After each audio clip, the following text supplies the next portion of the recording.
I just did this whole video and forgot to press record on everything, so, audio and video. So, doing it again. All right, Frank. This is the second time that I'm doing this video.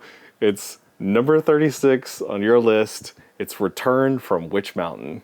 Return from Witch Mountain is a 1978 sci-fi adventure family film from Disney. It's directed by Jonathan Hough, and it stars Ike Eisenmann, Kim Richards, Denver Pyle, Christopher Lee, Bette Davis, Anthony James, Jack Sue, and several young folks who play a gang who helps Kim Richards' character find Ike Eisenmann's character. So the basic plot of Return from Witch Mountain sees Tony and Tia coming to Los Angeles to visit the big city. They use their powers to save a person that they think is falling off of a building, and that person ends up being the henchman to Christopher Lee's evil scientist. Christopher Lee captures Tony, and Tia is left to find Tony and bring him back. Okay, your thoughts for Return from Witch Mountain are: I know an extra from this film. That's it. Okay. I'm not sure why that qualifies this for being on the list, but yeah, fine. Okay. Cool. Okay, so my thoughts on Return from Witch Mountain are that it's fine. It's fine. It was a good, enjoyable film. I enjoyed it. I'll probably never watch it again, but it was fine. Had I known that this was a sequel to another movie, Escape to Witch Mountain, maybe I would have enjoyed it more. It was a little weird. I was getting through the first maybe 15 or 20 minutes of this, and I had this gut feeling that there's something that had happened before this. There was some story that this was a sequel. So I got on IMDb and realized that yes, in fact, this was the sequel to another movie called Escape to Witch Mountain, which is not on your list. So a little strange that you put the second film in a series on your list when I've never seen the first one. But anyway, it didn't really matter. I feel like I kind of got the gist of the whole thing, enough to be able to enjoy this film. And I did, like I said, I don't know if it's the kind of movie that I would go back and watch over and over again, but it was interesting. It was fun. The child performances were mostly pretty good, especially from Kim Richards and Ike Eisenmann, who play Tia and Tony.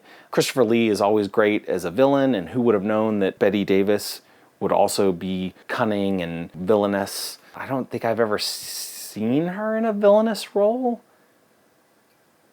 Maybe I just haven't seen her in the right villainous role. We'll have to check that out. And, Anthony James is Sickle.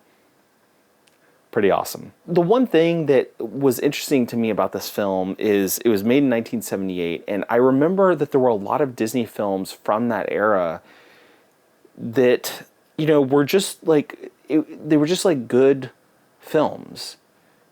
Not anything amazing, not anything some of them were classics, but, they made a lot of just pretty good films, all live action.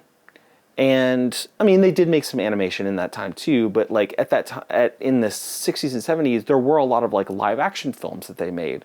They don't do that as much anymore. They still make them, but they don't make them at the volume that they did back then. And I would be curious as to know why they moved away from that. They definitely, I don't know, maybe it was the success of The Lion King and Milan and a lot of those other films that just dominated everything, and they just went in hard on that, I guess. But I don't know, I grew up watching a lot of the live action ones on VHS and things like that, and a part of me misses that. Little Princess, it was live action, and I don't know, was that Disney though?